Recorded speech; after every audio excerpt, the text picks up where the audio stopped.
দেশের এভিয়েশন খাতে হঠাৎ করেই নেমে এসেছে বড় এক দুঃসংবাদ। এক ধাক্কায় লিটার প্রতি প্রায় ৯০ টাকা বেড়ে গেছে উড়োজাহাজে ব্যবহৃত জেট ফুয়েলের দাম। মঙ্গলবার বাংলাদেশ এনার্জি রেগুলেটরি কমিশনের জারি করা এক প্রজ্ঞাপনে মধ্যরাত থেকেই কার্যকর হচ্ছে এই নতুন রেকর্ড মূল্য।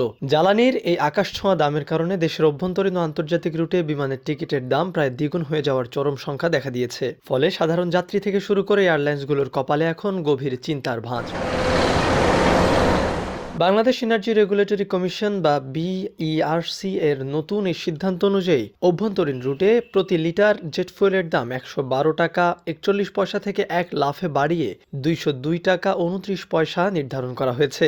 অর্থাৎ লিটার প্রতি দাম বেড়েছে প্রায় ৯০ টাকা, যা শতাংশের হিসাবে প্রায় ৮০% বিশাল এক বৃদ্ধি। শুধু অভ্যন্তরীণ রুটই নয়, আন্তর্জাতিক ফ্লাইটের ক্ষেত্রেও জ্বালানির দাম লাফিয়ে বেড়েছে। আন্তর্জাতিক রুটে প্রতি লিটার জেট ফুয়েলের মূল্য ০.৭৩৮৪ মার্কিন ডলার থেকে বাড়িয়ে $১.৩২১৬ নির্ধারণ করা হয়েছে।